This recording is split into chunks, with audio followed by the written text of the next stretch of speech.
Hello everyone, my name is Devin. I'm going to be reviewing the LG Optimus Zone 3 for Verizon. Now this phone starts off at $30.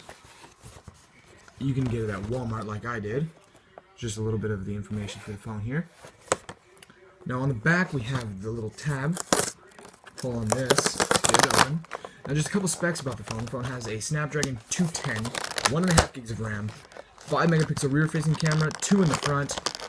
So overall, it's a pretty decent phone, especially when you consider the price point that it's at $30. And here we go, we take out the packaging here. We have our charger down here, and we have the phone up here. So, let's just take this off. Oops, didn't mean to do that. Here we go, we have the charging brick for the phone. Let's go ahead and open this up. Now, I'm curious as to what ampage this charger is going to be at. If I can get it out of the package, okay. So, you can see, if I can get the camera to focus, right there it says 5 volts at 0.85 amps. And then obviously you have the micro USB cable, which we are going to set to the side for now. And then here, it brings us to the phone itself, which it does not have the battery pre-installed. So, if you look underneath this packaging here, you're going to find the back plate and the battery. So let me just go ahead and get the battery installed on the phone so that we can do our boot up test. Oh boy, the packaging on this is really good. See if I can just open it up right here. There we go. Flip the phone over. Battery goes in like this. And then power button is on the side. Let's go ahead and attach the back plate real quick. Now obviously this phone is made of plastic, but the screen shouldn't be too bad. It's a TFT display at 480p, which at 4.5 inches shouldn't be too bad. Let's go ahead and get it started up. There we go. The construction on this phone isn't too bad. I really like how the camera's here in the flash. It's also got sort of like a textured back on the phone. On the bottom you got your charging port and your headphone jack, which in 2017 is nice to see. On the top you got your microphone. Right side you just got your power button. Left side you got your volume rockers along here. And that is it for that side. Here we go, we got the startup screen for Verizon. I myself am not a Verizon customer, however the price for this phone, I just couldn't resist. Let's see if we can get this phone booted up. It does take a little while to boot up, which kind of have to be expected for a phone that's not really high tier. And there we go. Now we got the Android is optimizing screen.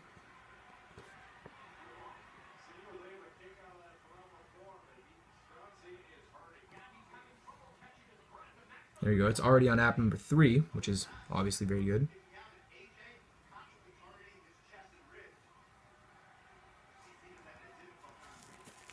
Now in the picture that was on the screen, it looks as if it may be running Android 5.1.1 Lollipop.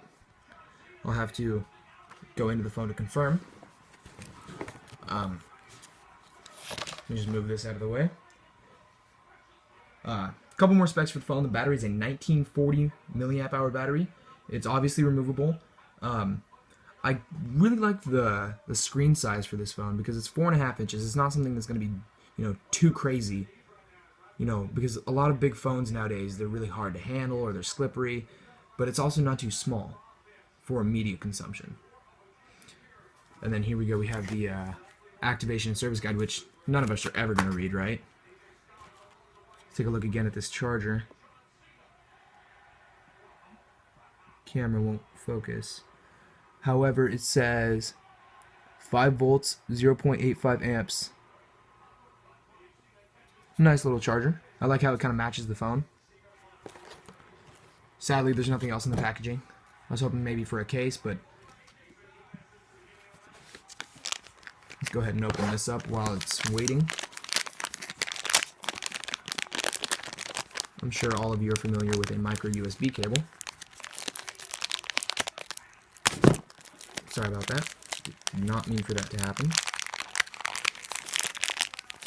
Here we go. See right here, it says LG branding right there. Some little words on the side. Let's go ahead and get this untied up. There we go. Okay, so fairly long cord, maybe about 2 feet. Nothing crazy, but it'll get the job done. Sorry about that.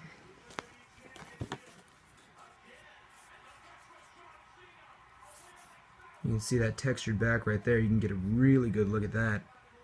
I'm curious as to how this camera is going to perform. It's only 5 megapixels, but I'm assuming LG's sensors are usually pretty good, even on their lower budget phones. I remember when I reviewed the LG Stylo 2 Plus, how decent the camera was. And it was a 13 megapixel sensor, and it did pretty well.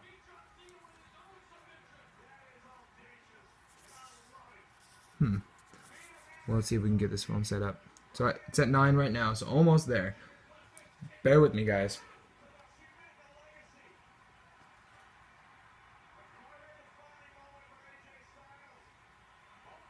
There we go. That's what we were waiting for.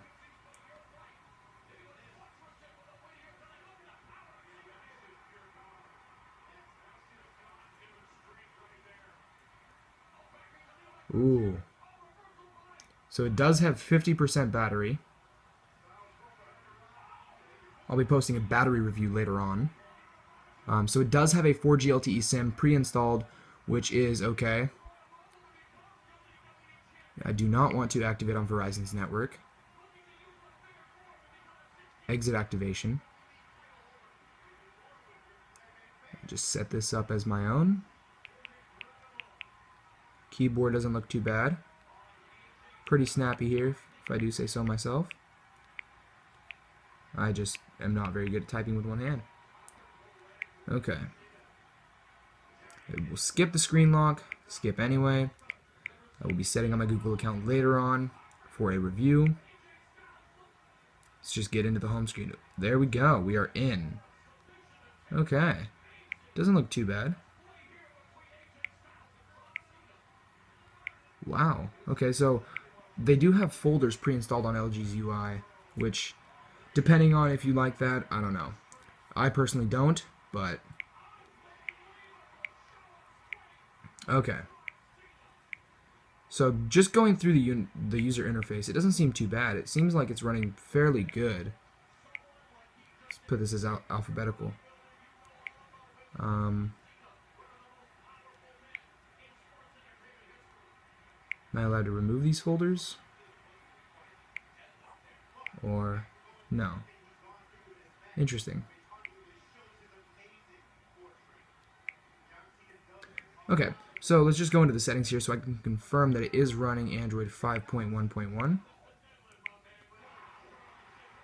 As you can see there, it says LG Zone 3 software info, and it is running Android 5.1.1 Lollipop, which is not the newest version, but it is nice to see that it, at least it's fairly modern.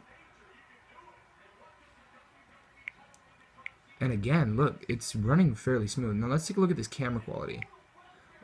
Now the back, fairly subpar. Not the best. Let's go ahead and get this in the shot. See, there's a little bit of motion blur there. So you just tap to take the photo. Let's go ahead and take a look at that. Let's use the gallery.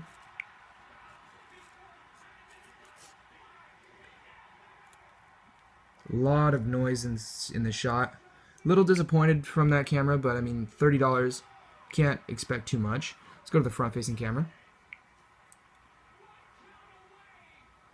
So the front-facing camera, again, fairly low in performance.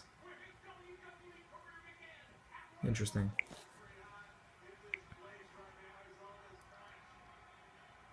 And of course, with any Verizon phone, there's going to be some Verizon bloatware, which I'm going to uninstall later. Maybe if I root the phone, I can get rid of all that. Anyway, guys, thank you for watching, and I'll see you next time. Peace.